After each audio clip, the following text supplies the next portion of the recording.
بسم الله الرحمن الرحيم. الحمد لله رب العالمين، والصلاة والسلام على أشرف الأنبياء والمرسلين وعلى آله وأصحابه أجمعين ومن تبعهم بإحسان إلى يوم الدين، أما بعد. سب سے پہلے آپ حضرات کو، اپنے بھائیوں کو، اپنے بزرگوں کو، اپنے دوستوں کو اور اسی طرح اپنی ماؤں، بہنوں، بیٹیوں اور خواتین اسلام کو آج کی اس کلاس میں خوش آمدید کہتا ہوں. اللہ رب العزت سے دعا ہے کہ اللہ تعالیٰ اپنے فضل و کرم سے ہمیں دین کو سمجھنے اور اس پر عمل کرنے کی توفیق دے. دین کو سمجھنا اور سمجھنے کی کوشش کرنا یہ اس بات کی دلیل ہے کہ اللہ رب العزت نے آپ کے ساتھ خیر کا ارادہ فرمایا ہے. جیسے کہ رسول اکرم صلی اللہ علیہ وسلم کی ارشاد گرامی ہے کہ من یرید اللہ بہ خیرا یفقہہ فی الدین، جس سے اللہ تعالیٰ خیر کا ارادہ فرماتا ہے تو اس کو اللہ رب العزت دین کی سمجھ عطا کرتا ہے. تو الحمدللہ ہم دین کو سمجھنے کے لیے اور دین کو سیکھنے کے لیے اکٹھے ہوتے ہیں. میٹنگ، یہ زوم میٹنگ کے ذریعے آن لائن دنیا کے مختلف ملکوں کے اندر بیٹھے ہوئے ہم ایک جگہ پہ اکٹھے ہو جاتے ہیں نیٹ کے ذریعے، اور یہ بھی اللہ رب العزت کا فضل ہے. اللہ رب العزت کا بہت بڑا احسان ہے کہ اللہ تعالیٰ نے یہ سہولت دی ہے کہ ہم میں سے بہت سارے لوگ کسی ملک میں بیٹھے ہیں، تو کوئی کسی ملک میں بیٹھا ہے، کوئی کسی ملک میں، لیکن الحمدللہ ہم ایسے لگ رہا ہے جیسے ہم ایک ہی جگہ پہ اکٹھے ہیں. تو کس لیے اکٹھے ہوئے ہیں، ہم نے یہ وقت کیوں نکالا ہے؟ یقیناً دین کو سمجھنے کے لیے، دین کو سیکھنے کے لیے. تو اللہ رب العزت آپ سب کا یہ ذوق اور یہ شوق اور زیادہ فرمائے، اللہ تعالیٰ اس میں اضافہ کرے، اور اللہ رب العزت دین کو سمجھنے کی یہ جو کوشش ہم کرتے ہیں اس کوشش کو قبول فرمائے، اور اللہ رب العزت اسے ہمارے میزان حسنات میں شامل فرمائے. قیامت کے دن اس چھوٹی سی کوشش کو اللہ رب العزت ہمارے لیے ذخیرہ آخرت اور ذریعہ نجات بنائے. جیسا کہ آپ جانتے ہیں کہ ہم شیخ ابن باز رحمہ اللہ کی کتاب الدروس المہمہ لعامۃ الامہ پڑھ رہے ہیں. اس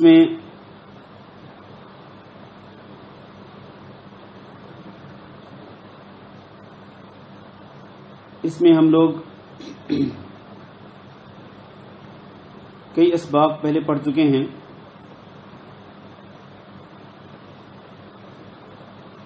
یہ ہمارا چوتھا سبق ہے. چوتھا سبق ہم نے کل شروع کیا تھا، جس میں سب سے پہلے ہم نے توحید کی 3 قسمیں تفصیل کے ساتھ بیان کی تھیں، اور یہ جاننے کی کوشش کی تھی کہ توحید کیا ہوتی ہے، توحید کی اہمیت کیا ہے، اور توحید کی قسمیں کون سی ہیں، اور ان میں سے ہر ایک کا مفہوم کیا ہے. توحید ربوبیت کا مفہوم کیا ہے، توحید الوہیت کا مفہوم کیا ہے، اور توحید اسماء و صفات کا مفہوم کیا ہے، ہر ایک کے تقاضے کیا ہیں. یہ ساری چیزیں ہم نے کل پڑھی تھیں. تو یہ چوتھے سبق کا پہلا حصہ تھا. آج چوتھے سبق کا ہم دوسرا حصہ پڑھتے ہیں، اور آج انشاءاللہ ہم چوتھے سبق کو کمپلیٹ کریں گے. تو چوتھے سبق کا جو دوسرا حصہ ہم آج پڑھنا چاہتے ہیں وہ ہے شرک کے متعلق، کہ شرک کیا ہوتا ہے، اور شرک کی قسمیں کون سی ہیں، ہر ایک کا مفہوم کیا ہے. یہ ساری چیزیں ہم نے انشاءاللہ آج پڑھنی ہیں. سب سے پہلے شرک کسے کہتے ہیں؟ اگر ہمارے ذہنوں میں ہو کہ توحید کسے کہتے ہیں تو پھر شرک کو سمجھنا بھی انتہائی آسان ہے. ہم نے کل یہ معلوم کیا تھا، ہم یہ پڑھا تھا ہم نے کہ توحید کا معنی ہے اللہ رب العزت کی ربوبیت کو دل سے تسلیم کرنا کہ اللہ اکیلا ہی خالق و مالک ہے اور رازق ہے، اور پوری کائنات کے نظام کو اکیلا ہی چلا رہا ہے، اور اکیلا اللہ رب العزت معبود برحق ہیں اور اس کی الوہیت میں اور عبادات میں اس کا کوئی شریک نہیں ہے. جتنی بھی عبادات ہیں ساری کی ساری اللہ کے لیے خالص کرنا ضروری ہے. اور اللہ رب العزت اپنے اسماء و صفات میں بھی وحدہ لا شریک ہے اور اپنے اختیارات میں وحدہ لا شریک ہے. اس کے اختیارات میں، اس کے اسماء و صفات میں اس کا کوئی شریک نہیں ہے. یہ توحید کا مفہوم. شرک کا مفہوم اس کے الٹ ہے. اس کا الٹ کیا ہے کہ اللہ رب العزت کے ساتھ کسی اور کو بھی رب ماننا.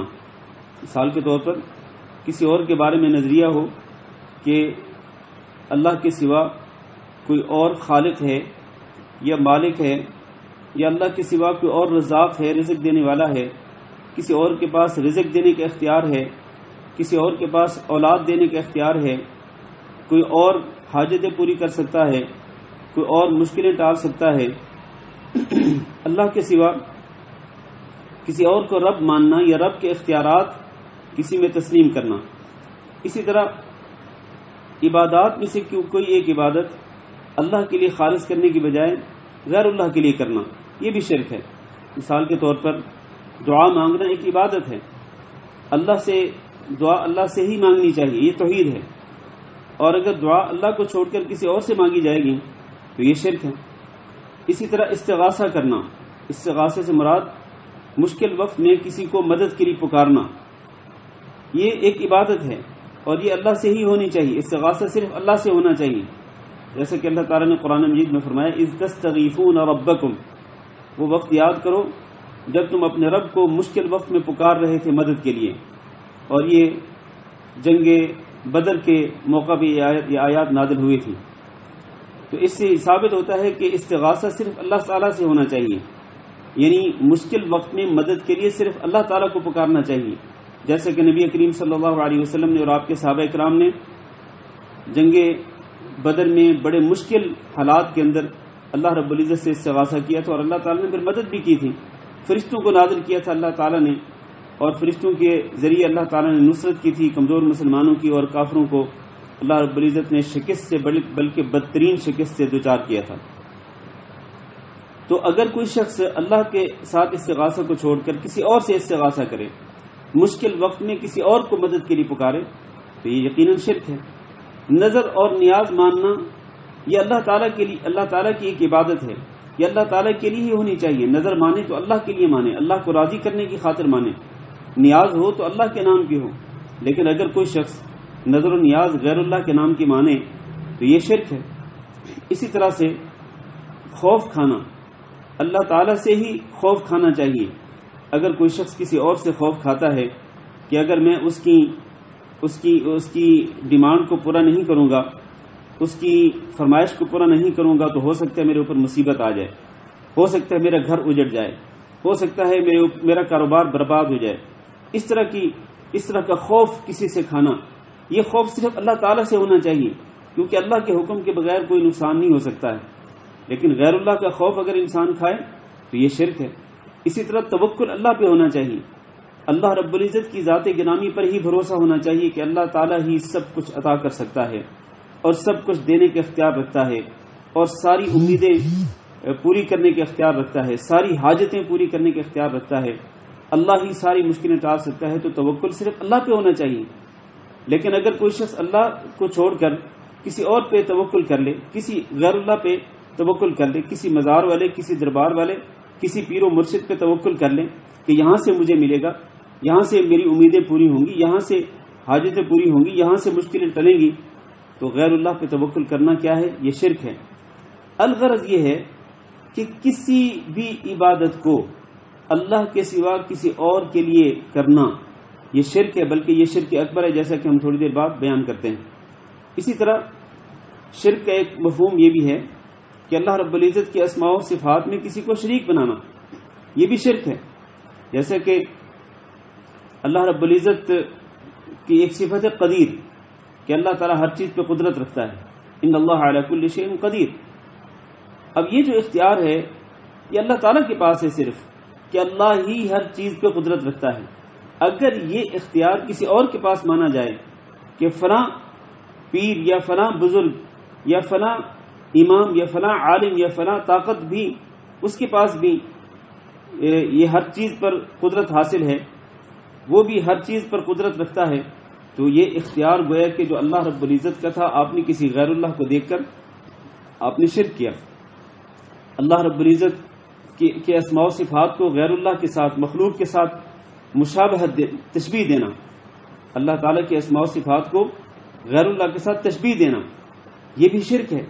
المہم یہ ہے کہ میں شرک کا مفہوم بیان کر رہا ہوں کہ اللہ رب العزت کی ربوبیت میں کسی کو شریک بنانا، یا اللہ کی الوہیت میں کسی کو شریک ٹھہرانا، یا اللہ کے اسماء و صفات میں کسی کو شریک ٹھہرانا، یہ شرک ہے۔ یہاں سوال یہ پیدا ہوتا ہے کہ کیا اس وقت دنیا کے اندر واقعتاً شرک موجود ہے؟ کیونکہ یہ سوال اس لیے میں پیدا کر رہا ہوں، اس لیے پیش کر رہا ہوں کہ بہت سارے لوگ یہ کہتے ہیں کہ جی شرک تو ہے ہی نہیں، دنیا کے اندر شرک کہیں پایا ہی نہیں جاتا، اور جو کچھ ہے جس کو ہم شرک کہتے ہیں وہ کہتے ہیں یہ شرک ہے ہی نہیں۔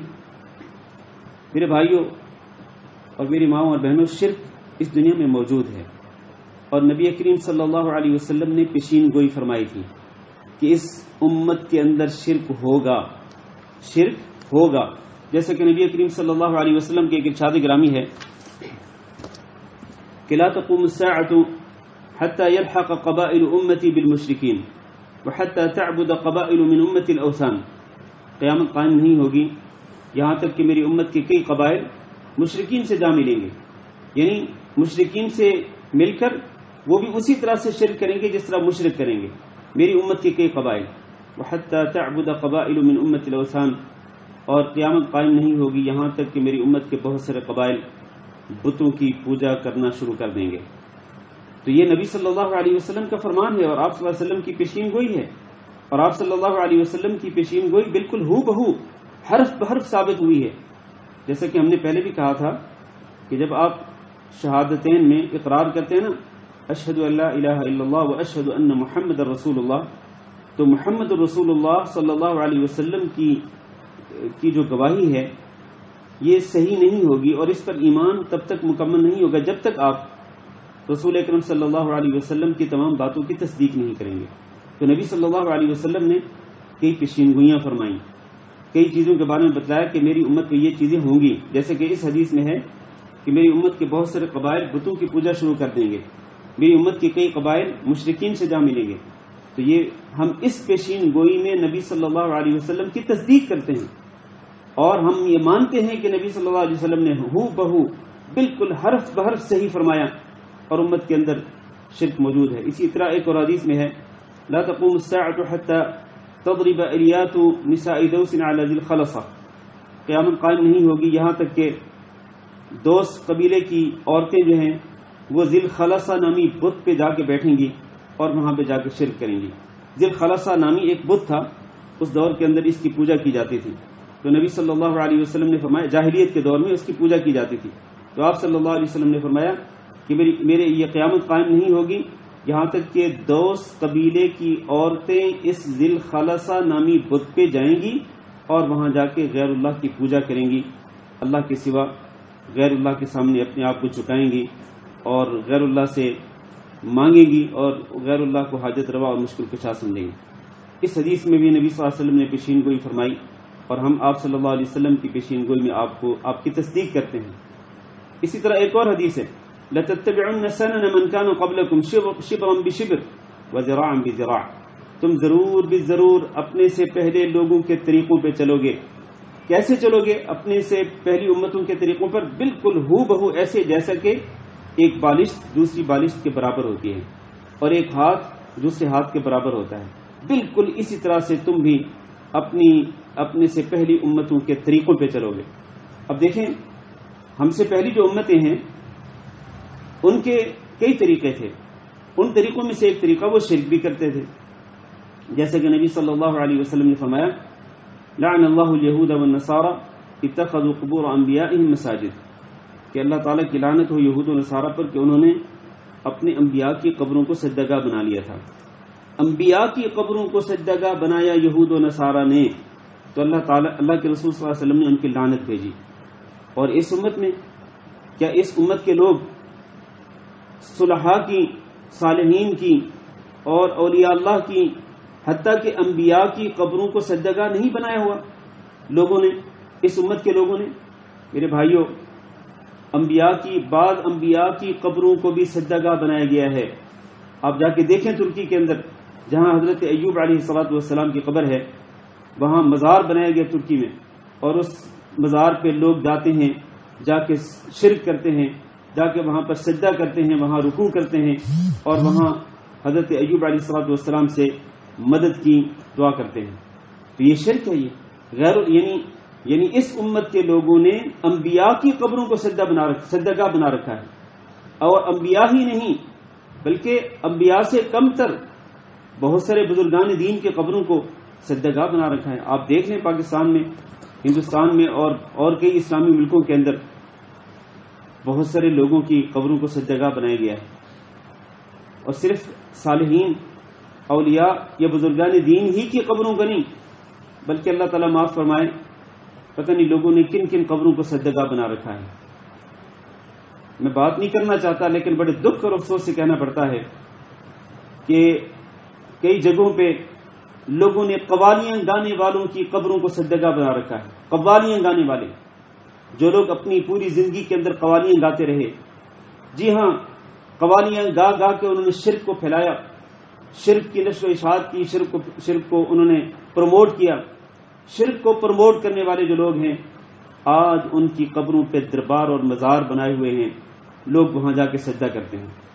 تو یہ بالکل ایسے ہی ہے جیسے کہ یہود و نصارہ نے انبیاء کی قبروں کو سجدہ گاہ بنایا، اس امت کے لوگوں نے بھی قبروں کو سجدہ گاہ بنا رکھا ہے۔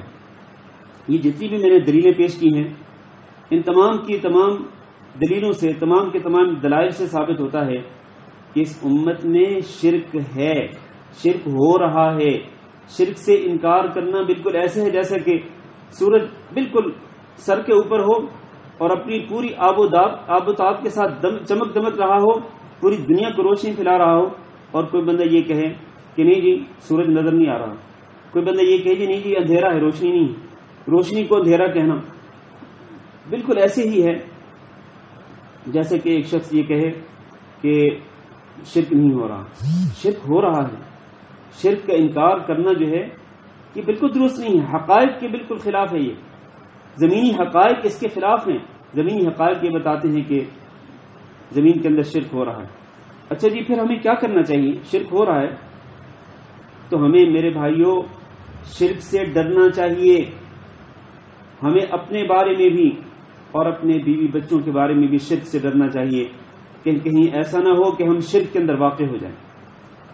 کوئی شخص یہ کہہ سکتا ہے جی میں کیوں ڈروں شرک سے، میں تو موحد ہوں، اللہ رب العزت کی توحید کا پرچار کرنے والا ہوں، اللہ کی توحید کو دل سے ماننے والا ہوں، میں کیوں شرک سے ڈروں؟ اگر کوئی بندہ اس طرح سے کہے گا تو میں اس کو کہوں گا کہ آپ ٹھیک ہے موحد ہیں، لیکن آپ حضرت ابراہیم علیہ السلام سے بڑے موحد تو نہیں ہیں۔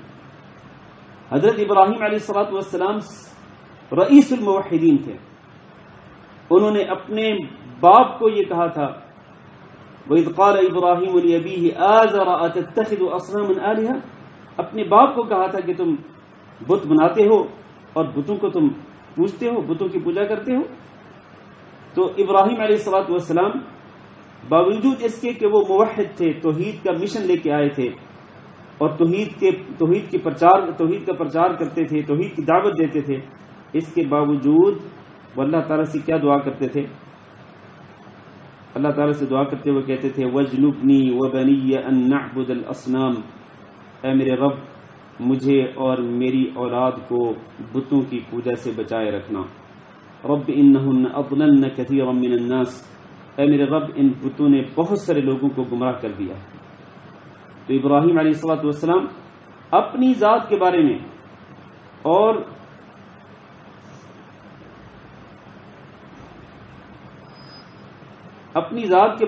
اور اسی طرح اپنی اولاد کے بارے میں ڈرتے تھے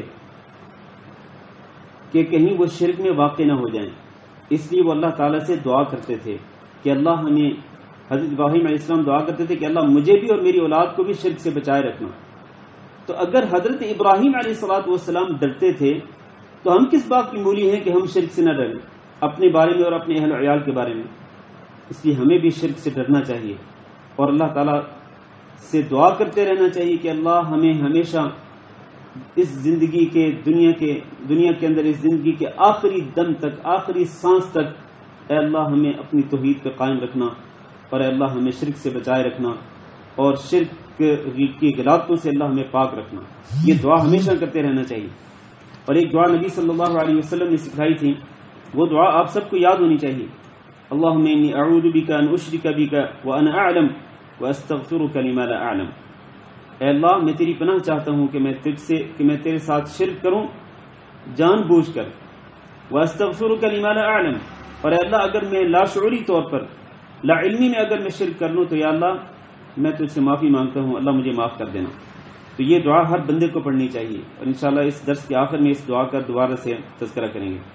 یہ سمیر قاضی صاحب آپ کے سوال کے جواب دیتا چلوں آگے بڑھنے سے پہلے، کہ یہ دعویٰ کیا جا رہا ہے کہ سلالہ عمان کے اندر بھی حضرت ایوب علیہ السلام کی قبر ہے، اور میں نے ایک ویڈیو بھی دیکھی ہے جس میں یہ بتایا گیا ہے کہ یہ فلاں قبر جو ہے حضرت ایوب علیہ السلام کی ہے. میرے بھائیوں، بالکل اسی طرح سے آپ اگر ترکی کے اندر جائیں تو ترکی کا وہ علاقہ جو کہ سوریہ کے بارڈر کے قریب ہے، بالکل اس علاقے کے اندر بھی حضرت ایوب علیہ السلام کی قبر بنائی گئی، بلکہ ایک بہت بڑا مزار بنایا گیا ہے. اب اللہ بہتر جانتا ہے کہ حضرت ایوب علیہ السلام کی قبر جو ہے وہ صحیح قبر جو ہے وہ کہاں پر ہے. اس وقت 2 قبریں ہیں جہاں پر دعویٰ یہ کیا جاتا ہے، پر اللہ بہتر جانتا ہے. تو ہم آگے بڑھتے ہیں، اپنی بات کو آگے بڑھاتے ہیں. شرک کی سنگینی کتنی زیادہ ہے، شرک کتنا سنگین گناہ ہے. میرے بھائیوں، میں جو بات کر رہا تھا نا کہ شرک سے ہمیں ڈرنا چاہیے، شرک سے ہمیں اس لیے بھی ڈرنا چاہیے کہ شرک ایک بہت ہی سنگین گناہ ہے، بہت بڑا گناہ ہے، بلکہ علی الاطلاق سب سے بڑا گناہ جو ہے وہ شرک ہے. جیسے کہ نبی کریم صلی اللہ علیہ وسلم نے ارشاد فرمایا کہ الا اخبرکم باکبر الکبائر، کہ میں تمہیں کبائر میں یعنی کبیرہ گناہوں میں سب سے بڑے گناہوں کے بارے میں نہ بتاؤں.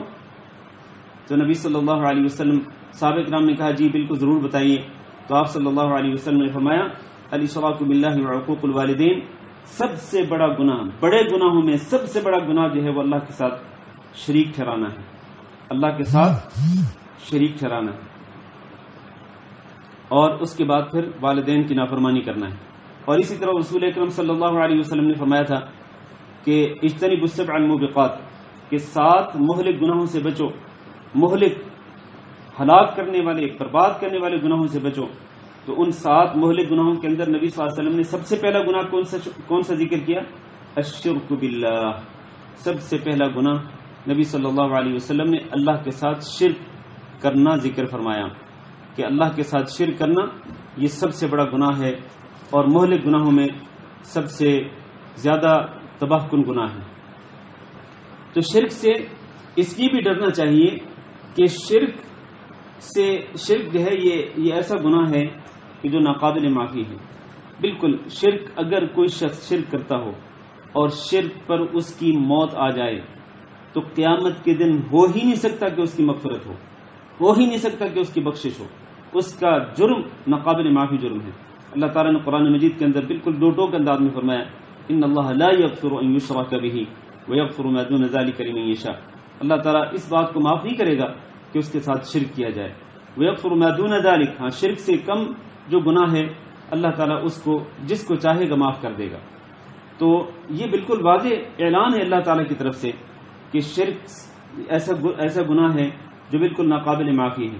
ہاں اگر انسان دنیا کے اندر اپنی زندگی میں شرک کرے اور پھر مرنے سے پہلے وہ اللہ تعالیٰ سے معافی مانگ لے، سچے دل کے ساتھ توبہ کر لے، تو بالکل اللہ تعالیٰ معاف کرنے والا ہے. اللہ تعالیٰ نے توبہ کا دروازہ کھلا چھوڑ رکھا ہے. کوئی بھی انسان مرنے سے پہلے توبہ کر سکتا ہے. شرک جیسے خطرناک اور مہلک گناہ سے انسان توبہ کر سکتا ہے. جب انسان شرک جیسے مہلک گناہ سے توبہ کرے گا اپنی زندگی کے اندر تو اللہ تعالیٰ اس کو یقیناً معاف فرما دے گا. لیکن اگر مرتے دم تک اس نے شرک سے توبہ نہیں کی تو پھر قیامت کے دن اس کی معافی نہیں ہونے والی. اور شرک سے ہمیں اس لیے بھی ڈرنا چاہیے کہ میرے بھائیوں شرک اتنا خطرناک جرم ہے، اتنا خطرناک گناہ ہے کہ اس کی وجہ سے باقی نیک اعمال چاہے وہ پہاڑوں کی طرح بڑے کیوں نہ ہوں وہ سارے کے سارے غارت ہو جاتے ہیں اور سارے کے سارے برباد ہو جاتے ہیں۔ اب دکھ کی بات یہ ہے کہ اس دور کے اندر بہت سارے لوگ جو اپنے آپ کو مسلمان کہتے ہیں، وہ ماشاءاللہ نمازیں بھی پڑھتے ہیں، وہ جناب صدقہ خیرات بھی کرتے ہیں، زکاتیں بھی دیتے ہیں، اور ہو سکتا ہے ہر سال عمرہ بھی کرتے ہوں، حج بھی کرتے ہوں، اور بڑی بڑی نیکیاں کرتے ہیں، رمضان کے روزے بھی رکھتے ہیں، لیکن اس کے ساتھ ساتھ وہ درباروں مزاروں پہ جا کے غیر اللہ کے سامنے رکوع سجدہ بھی کرتے ہیں، غیر اللہ سے مانگتے بھی ہیں، غیر اللہ سے امیدیں بھی رکھتے ہیں، غیر اللہ کے خوف بھی کھاتے ہیں۔ تو ایسے لوگوں کی جو بڑی بڑی عبادات ہیں ان کے ساتھ کیا ہونے والا ہے؟ اللہ تعالیٰ نے حضرت جناب محمد صلی اللہ علیہ وسلم کو ارشاد فرمایا کہ وَلَقَدْ أُوحِيَ إِلَيْكَ وَإِلَى الَّذِينَ مِنْ قَبْلِكَ لَئِنْ أَشْرَكْتَ لَيَحْبَطَنَّ عَمَلُكَ وَلَتَكُونَنَّ مِنَ الْخَاسِرِينَ کہ اے نبی جناب محمد صلی اللہ علیہ وسلم، آپ کی طرف اور آپ سے پہلے لوگوں کی طرف یہ وحی کی گئی کہ اگر آپ نے شرک کیا تو آپ کے تمام اعمال ضرور بالضرور غارت ہو جائیں گے، تباہ اور برباد ہو جائیں گے، وَلَتَكُونَنَّ مِنَ الْخَاسِرِينَ اور آپ خسارہ پانے والے لوگوں میں سے بن جائیں گے۔ اب دیکھیں نا، نبی صلی اللہ علیہ وسلم کو جو کہ توحید کی دعوت لے کے آئے تھے، توحید کا مشن لے کے آئے تھے، اور ساری زندگی آپ صلی اللہ علیہ وسلم توحید پہ قائم رہے۔ آپ صلی اللہ علیہ وسلم نے پیدا ہونے سے لے کر وفات پانے تک کبھی بھی نبی صلی اللہ علیہ وسلم نے شرک نہیں کیا، لیکن اس کے باوجود آپ صلی اللہ علیہ وسلم کو سخت تنبیہ کی جا رہی ہے کہ اگر آپ نے شرک کیا تو آپ کے زندگی کے سارے اعمال غارت ہو جائیں گے۔ اسی طرح اللہ تعالیٰ نے سورۃ الانعام کے اندر مختلف انبیاء کے نام ذکر کرنے کے بعد فرمایا کہ وَلَوْ أَشْرَكُوا لَحَبِطَ عَنْهُمْ مَا كَانُوا يَعْمَلُونَ اگر انہوں نے شرک کیا، اگر یہ شرک کرتے، یعنی یہ انبیاء اگر فرضاً شرک کرتے، لَحَبِطَ عَنْهُمْ مَا كَانُوا يَعْمَلُونَ تو ان کے اعمال بھی غارت اور برباد ہو جاتے۔ میرے بھائیوں، اس لیے میں کہہ رہا ہوں کہ ہمیں شرک سے ڈرنا چاہیے، اپنے بارے میں بھی اور اپنے بیوی بچوں کے بارے میں بھی خوف کھانا چاہیے کہ ہم یا ہمارے بیوی بچے کہیں شرک کے اندر واقع نہ ہو جائیں۔ کیوں؟ اس لیے کہ شرک ساری زندگی کی نیکیوں کو برباد کر دیتا ہے، اور جو شخص شرک کرتا ہے اور شرک پر ہی اس کی موت آتی ہے، اس کے بارے میں اللہ رب العزت کا فیصلہ ہے کہ وہ ہمیشہ ہمیشہ کے لیے جہنم میں رہے گا، وہ شخص بھی جنت میں نہیں جا سکے گا، جنت اس پر حرام کر دی جائے گی۔ انہ من یشرک باللہ فقد حرم اللہ علیہ الجنۃ ومأواہ النار جو شخص بھی اللہ کے ساتھ شرک کرے اس پر اللہ تعالیٰ نے جنت کو حرام کر دیا، یعنی شرک کرتا رہا، شرک پر ہی اس کی موت آئی تو اس پر اللہ تعالیٰ نے جنت کو حرام کر دیا، ومأواہ النار اور اس کا ٹھکانہ جہنم ہے، والعیاذ باللہ۔ تو یہ جتنی چیزیں میں نے بیان کی ہیں یہ شرک کی سنگینی کو واضح کرنے کے لیے کافی ہیں، شرک کی سنگینی کو واضح کرنے کے لیے یہ باتیں کافی ہیں۔ میرے بھائیوں، شرک سب سے بڑا ظلم ہے، اس سے بڑا ظلم کوئی نہیں ہو سکتا ہے۔ جیسے کہ حضرت لقمان علیہ السلام نے اپنے بیٹے کو کہا تھا یا بنی لا تشرک باللہ ان الشرک لظلم عظیم، اے میرے پیارے بیٹے اللہ کے ساتھ شرک نہ کرنا کیونکہ شرک سب سے بڑا ظلم ہے۔ شرک سب سے بڑا ظلم کیوں ہے آخر؟ اس کی وجہ کیا ہے؟ اس کی کئی وجوہات ہیں، میری بات ذرا توجہ سے سنیے گا، اور ہو سکتا ہے کہ یہ سوال بھی آئے آپ کے کوئز کے سوالات کے اندر۔ شرک سب سے بڑا ظلم کیوں ہے؟ اس کی کئی وجوہات ہیں۔ اس کی وجوہات میں سے ایک وجہ یہ بھی ہے کہ انسان مٹی سے پیدا کی گئی مخلوق کو اس اللہ کے برابر تصور کرتا ہے جو کہ تمام مخلوقات کا مالک ہے۔ اب آپ سوچیں ذرا، مٹی سے بنائی گئی مخلوق، چاہے وہ پتھر ہو، چاہے جناب وہ انسان کیوں نہ ہو، اور انسانوں میں چاہے وہ بزرگان دین کیوں نہ ہو، بزرگان دین بھی تو آخر مٹی سے پیدا ہوئے نا، اور حتیٰ کہ انبیاء علیہ السلام بھی تو مٹی سے پیدا ہوئے ہیں۔ ہمارے باپ حضرت آدم علیہ السلام کو اللہ تعالیٰ نے مٹی سے پیدا کیا تھا۔ تو مٹی سے پیدا کی گئی مخلوق کو اس اللہ کے برابر قرار دے دینا جو اللہ ساری مخلوقات کے خالق و مالک ہے اور ساری کائنات کے نظام کو چلا رہا ہے، کیا یہ ظلم نہیں ہے؟ یقیناً یہ بہت بڑا ظلم ہے۔ اور اسی طرح ایک اور وجہ یہ بھی ہے کہ شرک کرنے والے جب شرک کرتے ہیں تو وہ اس کو اللہ کا شریک بناتے ہیں جو ہر اعتبار سے ناقص اور ہر اعتبار سے محتاج ہے۔ اب آپ دیکھیں نا، بڑی حیران کن بات ہے کہ ایک شخص فوت ہو گیا، آپ نے اس کو غسل دیا، آپ نے جناب اس کو کفن پہنایا، آپ نے اس کو کندھا دیا، آپ اس کو اٹھا کے لے کے گئے، آپ نے جنازہ پڑھا، پھر آپ اس کو قبر پہ لے کے گئے، قبر کھودی، اس کو قبر میں لٹایا، پھر اس کے اوپر مٹی ڈالی، جو شخص اس قدر بے بس ہے کہ خود وہ نہ غسل کر سکتا ہے، نہ کفن پہن سکتا ہے، اور نہ جناب وہ خود وہ قبر میں جا سکتا ہے، جو اس قدر محتاج ہے دوسروں کا، کیا دفنانے کے بعد وہ ساری چیزوں کے اختیارات کا مالک بن جاتا ہے؟ کیا وہ لوگوں کی حاجتوں کو پورا کرنے اور مشکلات کو ٹالنے کے قابل بن جاتا ہے؟ یعنی جو مخلوق اللہ تعالیٰ کی ہر اعتبار سے ناقص ہے، محتاج ہے، اس کو اس اللہ کے برابر قرار دے دینا جو کہ مختار کل ہے، تمام کے تمام اختیارات کا مالک ہے، اس اللہ کے برابر قرار دینا اس مخلوق کو جس کے پاس کوئی اختیار ہی نہیں ہے، کیا یہ ظلم نہیں ہے؟ یقیناً یہ بہت بڑا ظلم ہے۔ اور اسی طرح آپ دیکھیں ایک اور اعتبار سے بھی یہ سب سے بڑا ظلم کیوں ہے؟ سب سے بڑا ظلم اس لیے ہے کہ شرک کرنے والا کسی مخلوق کو اللہ کے برابر قرار دیتا ہے، ایسی مخلوق کو جو ایک رائی کے دانے کے برابر کسی نعمت کو خود حاصل نہیں کر سکتا، چھوٹی سی نعمت بھی خود حاصل نہیں کر سکتا، اس کو اتنی طاقت نہیں ہے کہ وہ چھوٹی سی نعمت خود بخود حاصل کر سکے۔ تو جو اس قدر بے بس ہے، عاجز ہے، اس کو اس اللہ کے برابر قرار دینا کہ جو ساری کے ساری نعمتوں کا مالک ہے اور ساری کے سارے خزانوں کی چابیاں اس کے پاس ہیں، تو اس اللہ، اس محسن اللہ اور اس مربی اللہ کے برابر قرار دینا اس مخلوق کو کہ جس کے پاس رائی کے برابر کوئی اختیار نہیں، تو کیا یہ ظلم نہیں ہے؟ یقیناً یہ بہت بڑا ظلم ہے۔ ان الشرک لظلم عظیم۔ چلیں ہم آگے بڑھتے ہیں۔ شرک کی اقسام، شرک کی قسمیں کیا ہیں؟ میرے بھائیوں، شیخ ابن باز رحمہ اللہ نے اس کتاب کے اندر شرک کی 3 قسمیں ذکر کی ہیں۔ اس کتاب کے اندر شرک کی 3 قسمیں ذکر کی ہیں۔ پہلی قسم شرک اکبر، دوسری قسم شرک اصغر، اور تیسری قسم شرک خفی۔ یہ قسمیں آپ کو یاد ہونی چاہیے۔ شیخ ابن باز رحمہ اللہ نے اس کتاب کے اندر شرک کی 3 قسمیں ذکر کی ہیں: شرک اکبر، شرک اصغر اور شرک خفی۔ اور شیخ ابن باز رحمہ اللہ نے یہ ذکر کیا ہے کہ شرک اکبر جو ہے یہ انسان کے اعمال کو برباد کر دیتا ہے، اور جو اس پر مر جاتا ہے وہ ہمیشہ ہمیشہ کے لیے جہنم میں رہے گا، اور اس کی مغفرت نہیں ہوگی، اور اس پر جنت حرام ہو جائے گی۔ کون؟ جو شرک اکبر کرتا ہے۔ شرک اکبر ہوتا کیا ہے میرے بھائیوں؟ شرک اکبر یہ ہے کہ کوئی شخص اللہ کی ربوبیت میں کسی کو اللہ کا شریک بنائے۔ یعنی ربوبیت میں شریک بنانے کا کیا مطلب ہے؟ وہ یہ کہے کہ جس طرح اللہ تعالیٰ اپنی کائنات کے، اپنی مخلوقات کے نظام کو چلا رہا ہے، اسی طرح اللہ تعالیٰ نے کچھ ولیوں اور کچھ بزرگوں کی یہ ڈیوٹی لگا رکھی ہے کہ وہ بھی اپنے علاقے کے نظام کو چلائیں، اور ان کو اختیارات دے رکھے ہیں۔ اختیارات کون سے؟ اولاد دینے کے اختیار دے رکھا ہے، جناب مشکلیں ٹالنے کے اختیار دے رکھا ہے، اور حاجتیں پوری کرنے کے اختیار دے رکھا ہے۔ تو اگر کوئی شخص اس طرح یہ عقیدہ رکھے کہ اللہ رب العزت کی ربوبیت میں غیر اللہ بھی شریک ہے، کسی بھی غیر اللہ کو اللہ کی ربوبیت میں شریک کرے تو وہ شرک اکبر کرتا ہے۔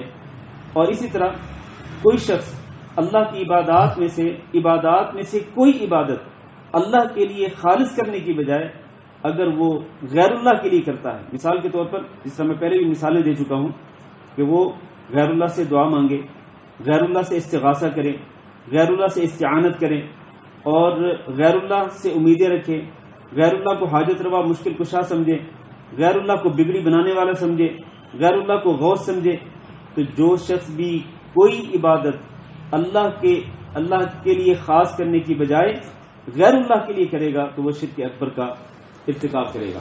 اور یہ بات معلوم ہونی چاہیے کہ جو شخص بھی شرک اکبر کرتا ہے، میری بات ذرا توجہ سے سنیے گا، جو شخص بھی شرک اکبر کرتا ہے وہ دائرہ اسلام سے خارج ہو جاتا ہے، وہ شخص دائرہ اسلام سے خارج ہو جاتا ہے۔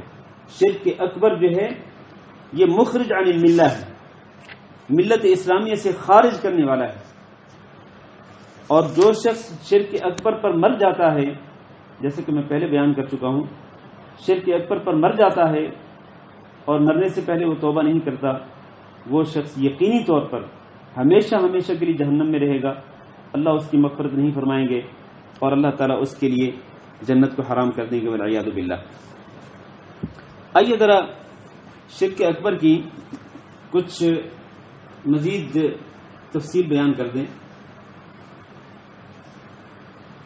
شرک اکبر کی ایک شکل یہ ہے کہ غیر اللہ سے مانگا جائے، غیر اللہ سے دعا کی جائے، جبکہ اللہ تعالیٰ نے قرآن مجید کے اندر غیر اللہ سے دعا کرنے سے منع فرمایا۔ اللہ نے فرمایا وَلَا تَدْعُ مِن دُونِ اللَّهِ مَا لَا يَنفَعُكَ وَلَا يَضُرُّكَ، آپ اللہ کے سوا اس سے نہ مانگیں جو نہ آپ کو نفع پہنچا سکتا ہے نہ آپ کو نقصان پہنچا سکتا ہے۔ فَإِن فَعَلْتَ، اگر آپ ایسے کریں گے، یعنی اللہ کے سوا کسی کو پکاریں گے، کسی سے دعا مانگیں گے، تو فَإِنَّكَ إِذًا مِّنَ الظَّالِمِينَ، تو آپ یقیناً ظالموں میں سے ہو جائیں گے والعیاذ باللہ۔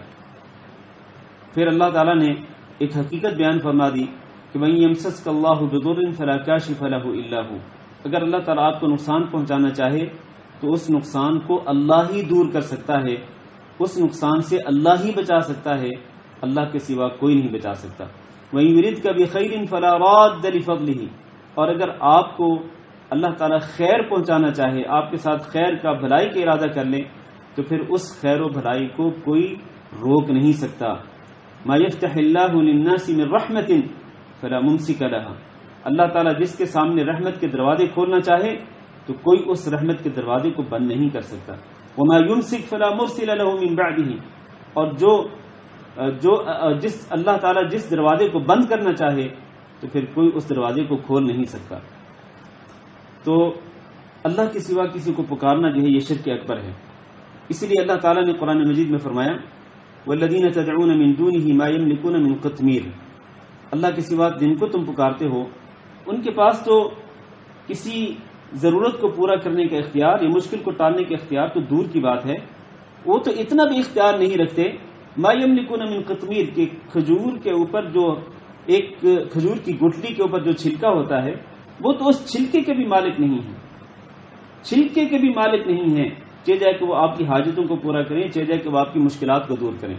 اور اللہ نے فرمایا ان تدعوہم لا يسمعوا دعاءکم، اگر تم انہیں پکارو گے نا تو وہ تمہاری پکار کو سنیں گے بھی نہیں، سنیں گے بھی نہیں۔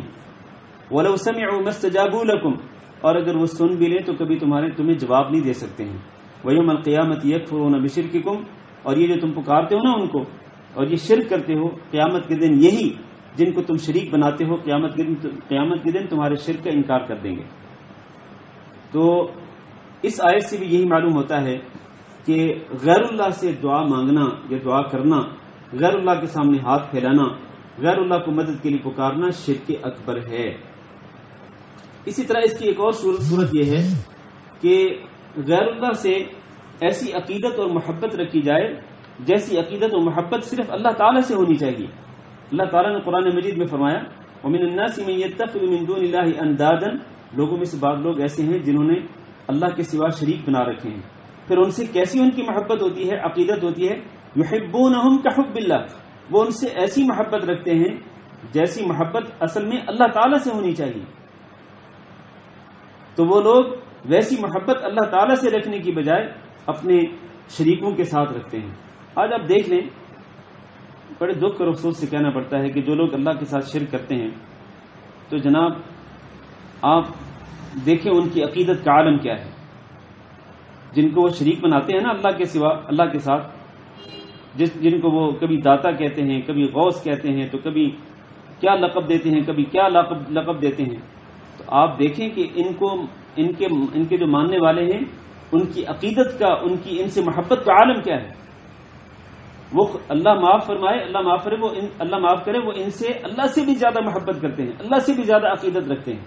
یعنی اتنی عقیدت اللہ سے بھی نہیں ہوتی ان کو جتنی عقیدت ان شریکوں کے ساتھ ہوتی ہے جن کو وہ اللہ کے سوا پکارتے ہیں۔ اسی طرح شرک اکبر کی ایک اور شکل یہ بھی ہے کہ اللہ کے سوا کسی اور سے خوف کھائے، انسان کسی اور سے خوف کھائے، مثلا کسی بزرگ یا کسی پیر یا سجادہ نشین، کسی قبر والے، کسی مزار والے سے انسان خوف کھائے کہ اگر میں یہاں پر چڑھاوا نہیں چڑھاؤں گا تو میرا تو کاروبار برباد ہو جائے گا، میرا گھر اجڑ جائے گا، میرے بھائیوں اس طرح کا خوف صرف اور صرف اللہ تعالی سے ہونا چاہیے. اور اسی طرح اللہ کے سوا کسی اور پہ بھروسہ کرنا یہ شرک اکبر ہے. توکل اور بھروسہ صرف اور صرف اللہ پہ ہونا چاہیے. وعلی اللہ فتوکلوا ان کنتم مؤمنین. چلیں یہ شرک اکبر کی مختلف شکلیں میں نے بیان کی ہیں، اور میں نے بیان کیا ہے کہ شرک اکبر انسان کو دائرہ اسلام سے خارج کر دیتا ہے، اور جو شخص اس کے مر جاتا ہے یعنی شرک اکبر کرتے کرتے توبہ کیے بغیر مر جاتا ہے تو وہ ہمیشہ ہمیشہ کے لیے جہنمی ہے والعیاذ باللہ، اور اس پر جنت حرام ہے. شرک اصغر کیا ہوتا ہے میرے بھائیوں؟ شرک اصغر سے مراد ایسا وسیلہ ہے جو شرک اکبر تک پہنچا سکتا ہے، یعنی وہ خود شرک نہیں ہوتا لیکن وہ شرک اکبر کا وسیلہ بن سکتا ہے، شرک اکبر تک پہنچانے کا ذریعہ بن سکتا ہے. اس کی میں آپ کو مثالیں دیتا ہوں. اور مثالیں دینے سے پہلے نبی صلی اللہ علیہ وسلم کی حدیث، اللہ کے رسول نے فرمایا ان اخوف ما اخاف علیکم الشرک الاصغر، سب سے زیادہ مجھے تم پر جس بات کا خوف ہے وہ شرک اصغر کا ہے. صحابہ کرام نے کہا وہ شرک اصغر کیا ہوتا ہے؟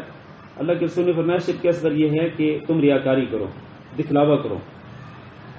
یہ کس قدر خطرناک ہے دکھلاوا کرنا، یعنی کوئی نیک عمل اللہ کے سوا کسی اور کو راضی کرنے کی خاطر کرنا، اللہ کا تقرب حاصل کرنے کی بجائے کسی اور کا تقرب حاصل کرنے کے لیے نیک عمل کرنا، یا تعریفیں سننے کے لیے نیک عمل کرنا، یہ کتنا خطرناک ہے. اللہ کے رسول نے فرمایا یقول اللہ عز وجل لاصحاب ذلک یوم القیامہ، جو لوگ ریاکاری کرتے ہیں دکھلاوا کرتے ہیں ان لوگوں کو اللہ تعالیٰ قیامت کے دن فرمائے گا اذهبوا الى الذين كنتم تراؤون في الدنيا، جن کے لیے تم ریاکاری کرتے تھے نا آج تم انہی کے پاس چلے جاؤ.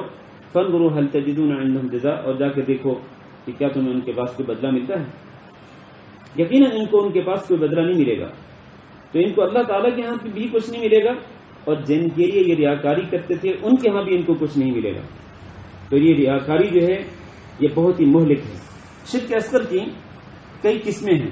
مثال کے طور پر، اور میری بات ذرا توجہ سے سنتے رہیں، شرک اصغر کی کئی شکلیں ہیں. پہلی شکل اللہ کے سوا کسی اور کی قسم کھانا، یہ شرک اصغر ہے. من حلف بغیر اللہ فقد اشرک، جو اللہ کے سوا کسی کی قسم کھائے اس نے شرک کیا. اب آپ دیکھتے ہیں کئی لوگ قسمیں کھاتے ہیں، تیرے باپ کی قسم، تیرے سر کی قسم، فلاں کی قسم. تو یہ غیر اللہ کی قسم کھانا یہ شرک ہے، شرک اصغر ہے. اسی طرح اس کی دوسری شکل یہ ہے کہ بندہ یہ کہے کہ جناب جو اللہ تعالیٰ چاہے گا اور جو آپ چاہیں گے وہی ہوگا. لوگ کہہ دیتے ہیں نا اپنے پیر و مرشد کے سامنے عقیدت کے اظہار کرتے ہوئے کہہ دیتے ہیں کہ جناب جو اللہ تعالیٰ چاہے گا اور جو آپ چاہیں گے وہی ہوگا. ایسی ہی بات ایک شخص نے نبی صلی اللہ علیہ وسلم آپ صلی اللہ علیہ وسلم کے سامنے کہی تھی. تو آپ صلی اللہ علیہ وسلم نے فرمایا تھا اجعلتنی للہ ندا، کیا تم نے مجھے اللہ کا شریک بنا دیا ہے؟ یہ نہ کہو کہ ما شاء اللہ وشئت، جو اللہ چاہے گا اور جو آپ چاہیں گے وہی ہوگا، نہیں، بلکہ یوں کہو کہ جو اکیلا اللہ چاہے گا وہ ہوگا، جو اکیلا اللہ تعالیٰ چاہے گا وہ ہوگا. تو مشیت کے اندر بھی کسی غیر اللہ کو شریک کرنا، مشیت کے اندر، یہ کیا ہے؟ یہ شرک اصغر ہے. اسی طرح بدشگونی لینا، فال نکالنا، یہ بھی شرک اصغر ہے، اور یہ شرک اکبر تک پہنچا سکتا ہے، شرک اکبر کا ذریعہ اور وسیلہ بن سکتا ہے. اس لیے نبی صلی اللہ علیہ وسلم نے ارشاد فرمایا من ردت الطیرۃ عن حاجته فقد اشرک، جس شخص کو بدشگونی اس کے کام سے روک دے تو اس نے یقیناً شرک کیا. یعنی مثال کے طور پر ایک شخص صبح کے وقت اپنے کام کے لیے نکلنے لگا، اس نے کوئی ایسی چیز دیکھ لی جو اس کو ناپسند تھی. مثلا لوگ کالی بلی دیکھ لیتے ہیں تو ڈر جاتے ہیں کالی بلی سے.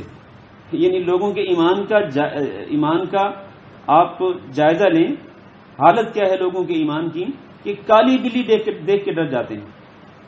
تو اگر کسی نے کام پہ نکلتے ہوئے کسی ایسی چیز کو دیکھ لیا جو ناپسند ہے اس کو، تو کہتے ہیں او ہو آج تو کام خراب ہو گیا، آج تو میں اگر کام پہ جاؤں گا تو ناکامی ہوگی، اور آج کاروبار جو ہے وہ کامیاب نہیں ہوگا، آج میری ضرورت پوری نہیں ہوگی، تو اسی وقت واپس لوٹ جاتا ہے. اللہ کے رسول نے فرمایا جو شخص اس طرح بدشگونی لے گا اس نے شرک کیا. اسی طرح کاہنوں اور نجومیوں کے پاس جانا بھی شرک ہے. نبی صلی اللہ علیہ وسلم نے فرمایا کہ جو شخص کسی کاہن اور نجومی کے پاس جاتا ہے اور اس سے کوئی چیز جا کے پوچھتا ہے تو اس کی 40 دن کی نمازیں رد کر دی جاتی ہیں. اور ایک اور حدیث میں فرمایا کہ جو شخص کسی کاہن نجومی کے پاس جاتا ہے اور پھر وہ جو کچھ کہتا ہے اس کی تصدیق کرتا ہے تو وہ نبی صلی اللہ علیہ وسلم کی شریعت کا انکار کرتا ہے. نبی صلی اللہ علیہ وسلم پر اتارے گئے دین الہی سے اس نے کفر کیا. اسی طرح شرک اصغر کی ایک اور شکل کڑا پہننا، دھاگا پہننا، تعویذ پہننا. یہ عقیدہ رکھتے ہوئے کہ اس کڑے کے ذریعے میں مشکلات سے بچ جاؤں گا، دھاگے کے ذریعے میں ایکسیڈنٹ سے بچ جاؤں گا، تعویذ کے ذریعے میں فلاں مشکل سے نجات پا جاؤں گا. تو جو شخص اس عقیدے کے ساتھ یہ کڑا دھاگا تعویذ پہنتا ہے وہ شرک کرتا ہے. اس لیے کہ نبی صلی اللہ علیہ وسلم نے فرمایا ان الرقى والتمائم والطیولۃ شرک. یہ جتنی غیر شرعی قسم کے جھاڑ پھونک ہیں، دم ہیں یا تعویذات ہیں یا ایک عمل میاں بیوی کے درمیان محبت پیدا کرنے کے لیے کیا جاتا ہے وہ جادو کا عمل ہوتا ہے. تو اس کو ان تمام قسم کی چیزوں کو اللہ کے رسول نے شرک قرار دیا ہے. نبی صلی اللہ علیہ وسلم نے ایک شخص کے ہاتھ میں ایک کڑا دیکھا تھا. آپ نے پوچھا یہ کیا ہے؟ اس نے کہا بیماری کی وجہ سے پہنا ہوا ہے. تو آپ نے فرمایا یہ تمہاری بیماری میں اور اضافہ کرے گا، اس کو پھینک دو، ورنہ اگر تم اسی پر مر گئے اور یہ کڑا تمہارے اوپر ہوا تو پھر اللہ تعالیٰ تمہیں اسی کڑے کے ہی سپرد کر دے گا. پھر اللہ تعالیٰ کو کوئی پرواہ نہیں ہوگی کہ تم کس وادی میں جا کے برباد ہوتے ہو. تو یہ مختلف شکلیں ہیں شرک اصغر کی. شرک خفی کیا ہوتا ہے؟ شرک خفی جو ہے وہ بھی اصل میں ریاکاری ہی کی ایک شکل ہے. نبی صلی اللہ علیہ وسلم نے فرمایا ایک دفعہ صحابہ اکرام مسیح دجال کے بارے میں کچھ بات کر رہے تھے تو اللہ کے رسول نے فرمایا الا اخبرکم بما هو اخوف علیکم عندی من المسیح الدجال، کہ کیا میں تمہیں مسیح دجال سے بھی زیادہ خوفناک چیز کے بارے میں، زیادہ خطرناک چیز کے بارے میں نہ بتلاؤں؟ قالوا بلا یا رسول اللہ. تو انہوں نے کہا اللہ کے رسول ضرور بتائیے. تو اللہ کے رسول نے فرمایا الشرک الخفی، پوشیدہ شرک جو ہے نا، پوشیدہ شرک، یہ شرک جو ہے یہ مسیح دجال سے بھی زیادہ خطرناک ہے. پھر آپ نے اس کی وضاحت فرمائی پوشیدہ شرک کیسے ہوتا ہے. آپ نے فرمایا یقوم الرجل فیصلی فیزین صلاته لما یرى من نظر الرجل الیہ. ایک آدمی کھڑا ہوتا ہے نماز پڑھنے کے لیے، پھر جب اس کو پتہ چلتا ہے نا کہ کوئی بندہ میری نماز کی طرف دیکھ رہا ہے، کوئی بندہ مجھے دیکھ رہا ہے، میری نماز کا جائزہ لے رہا ہے کہ میں نماز کیسے پڑھ رہا ہوں، تو وہ کیا کرتا ہے؟ وہ پھر لمبا قیام، لمبا رکوع، لمبے سجدے کرنا شروع کر دیتا ہے. کیوں؟ اس لیے کہ کوئی بندہ اس کو دیکھ رہا ہوتا ہے. تو یہ شرک خفی ہے، پوشیدہ شرک ہے. یہ پوشیدہ شرک کیوں ہے؟ یہ اس لیے کہ اس کا صرف اسی کو پتہ ہے یا پھر اللہ کو پتہ ہے، اس کے کسی اور کو پتہ نہیں. یعنی حتیٰ کہ وہ بندہ جو اس کی نماز کو دیکھ رہا ہے نا، اس کو بھی نہیں پتا ہے کہ یہ بندہ میری خاطر اپنی نماز کو لمبا کر رہا ہے. اس لیے نبی صلی اللہ علیہ وسلم نے اس چھپے ہوئے شرک کو، مخفی شرک کو مسیح دجال سے بھی زیادہ خطرناک قرار دیا ہے. المہم یہ ہے کہ شرک چاہے اکبر ہو، چاہے اصغر ہو، چاہے وہ شرک خفی ہو، یہ تینوں قسم کے شرک جو ہیں یہ انتہائی خطرناک ہیں انسان کے ایمان کے لیے، اس کے دین کے لیے. اس لیے ہم سب کو شرک سے ڈرنا چاہیے. میں آخر میں ایک بس حدیث بیان کرتا ہوں اور پھر انشاءاللہ آج کا درس ختم کرتے ہیں. رسول اکرم صلی اللہ علیہ وسلم نے فرمایا الشرک فیکم اخفی من دبیب النمل. شرک تمہارے اندر چونٹی کے رینگنے سے بھی زیادہ پوشیدہ ہے. آپ دیکھیں نا، اگر آپ کسی جگہ پہ بیٹھے ہوں، ابھی آپ جہاں پر بیٹھے ہوئے ہیں اور آپ کے ارد گرد چونٹیاں رینگ رہی ہوں، چل پھر رہی ہوں، تو کیا کسی چونٹی کے رینگنے کی آواز آپ کے پاس آتی ہے؟ چونٹی کے رینگنے کی آواز سنتے ہیں آپ؟ یقیناً نہیں سنتے ہیں. تو اللہ کے رسول نے فرمایا کہ جتنی خفیہ آواز چونٹی کے رینگنے کی ہوتی ہے اس سے بھی زیادہ خفیہ چیز جو ہے وہ شرک ہے تمہارے اندر. لیکن اس سے پھر بچنا کیسے ہے؟ اگر اس قدر خطرناک ہے شرک کہ چونٹی کے رینگنے سے بھی زیادہ چھپا ہوا ہے، یعنی بعض اوقات ہو سکتا ہے بندہ شرک کرتا ہو اس کو پتہ ہی نہ چلتا ہو، تو پھر انسان کو کیا کرنا چاہیے؟ اللہ کے رسول نے فرمایا وَسَأَدُلُّكَ عَلَى شَيْءٍ إِذَا فَعَلْتَهُ أَذْهَبَ عَنْكَ صِغَارَ الشِّرْكِ وَكِبَارَهُ. میں تمہیں ایسی چیز بتلاتا ہوں کہ اگر تم نے وہ چیز کر لی تو اللہ تعالیٰ تم سے چھوٹے شرک کو بھی ختم کر دے گا، بڑے شرک کو بھی ختم کر دے گا. وہ چیز کیا ہے؟ اللہ کے رسول نے پھر وہ دعا سکھلائی جو دعا ہم پہلے بھی آپ کو بتا چکے ہیں، اور وہ یہاں پر شاید حسین بھائی نے آپ کو پوسٹ بھی کی ہے، شیئر کیا آپ کے ساتھ، اگر آپ اس کو ڈاؤن لوڈ کر لیں تو اس میں یقیناً وہ دعا ہوگی۔ وہ دعا ہے اللہم انی اعوذ بک ان اشرک بک وانا اعلم واستغفرک لما لا اعلم۔ میں دوبارہ پڑھتا ہوں، اللہم انی اعوذ بک ان اشرک بک وانا اعلم۔ اے اللہ میں تیری پناہ چاہتا ہوں اس سے کہ میں تیرے ساتھ شرک کروں جان بوجھ کر، جانتے بوجھتے میں تیرے ساتھ شرک کروں، اس سے اللہ میں پناہ چاہتا ہوں۔ واستغفرک لما لا اعلم، اور اگر اے اللہ میں لا علمی میں شرک کر لوں تو اللہ میں تیری مغفرت کا طلبگار ہوں، تیری بخشش کا طلبگار ہوں۔ تو یہ دعا جو ہے ہر انسان کو یاد ہونی چاہیے، اور یہ دعا بار بار پڑھنی بھی چاہیے۔ تو شیخ ابن باز رحمہ اللہ نے اس کتاب کے اندر آج کا جو چوتھا سبق ہم ختم کر رہے ہیں، اس چوتھے سبق کے اندر رسول اکرم شیخ ابن باز رحمہ اللہ نے شرک کی سنگینی کو بیان کیا ہے، شرک کی تعریف کو بیان کیا کہ شرک کیا ہوتا ہے، اور شرک کی قسمیں بیان کی ہیں، شرک اکبر کیا ہے، شرک اصغر کیا ہے، اور شرک خفی کیا ہے۔ دیکھیں شیخ ابن باز نے اپنے اس سبق کے آخر میں یہ بھی کہا ہے کہ اگر آپ چاہیں تو شرک کی دو قسمیں یوں بھی کر سکتے ہیں، ایک ہوتا ہے شرک جلی اور ایک ہوتا ہے شرک خفی۔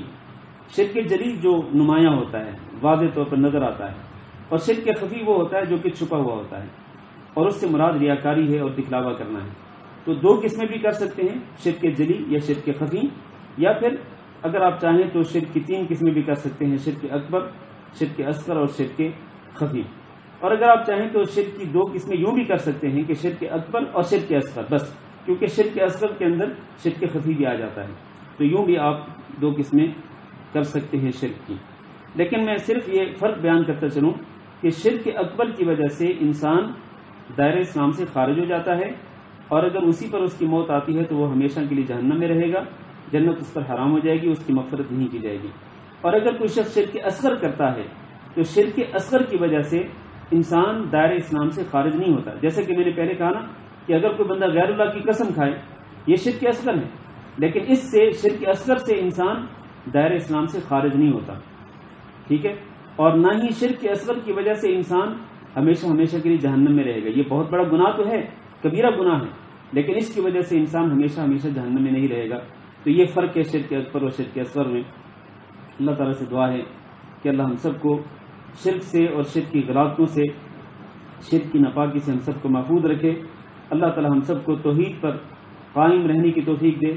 اللہ تعالیٰ ہمیں زندگی کے آخری دم تک توحید پر قائم رکھے، اور ہمیں بھی اور ہمارے بیوی بچوں کو شرک سے اللہ تعالیٰ محفوظ رکھے۔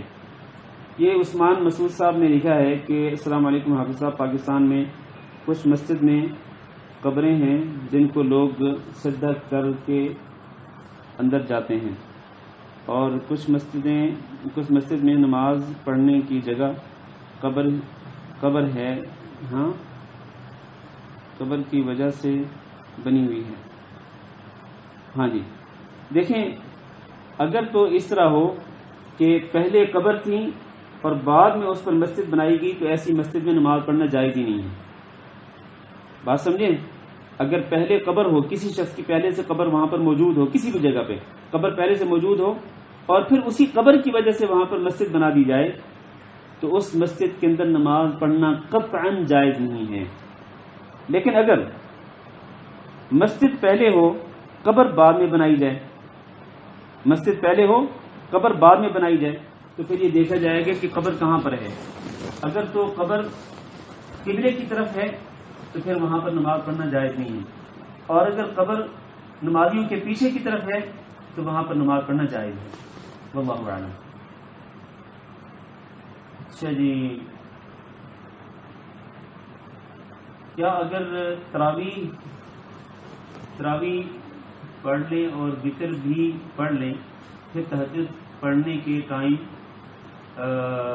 وتر پھر سے پڑھنا ہے؟ نہیں، اگر آپ نے تراویح کی نماز پڑھ لی اور آپ نے وتر کی نماز بھی پڑھ لی، پھر آپ تہجد کے لیے بیدار ہو گئے، تو تہجد پڑھنے کے بعد دوبارہ وتر پڑھنے کی ضرورت نہیں ہے۔ نبی صلی اللہ علیہ وسلم کو فرمانے کے لا وتران فی لیلہ، ایک رات کے اندر 2 وتر نہیں پڑھے جا سکتے۔ اچھا جی آگے چلیں چلیں آپ کے سوالات ختم ہو گئے. اگر کسی بھائی کا کوئی اور سوال ہو تو کر سکتے ہیں. 1-2 منٹ ہے ہمارے پاس.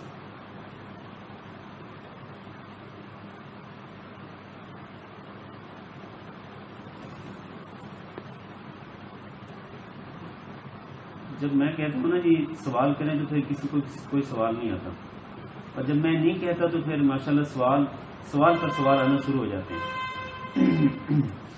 چلیں بہت اچھی بات ہے. ہم یہاں پر اب آج کا سبق ختم کر رہے ہیں یہ تو اس دعا کے ساتھ کہ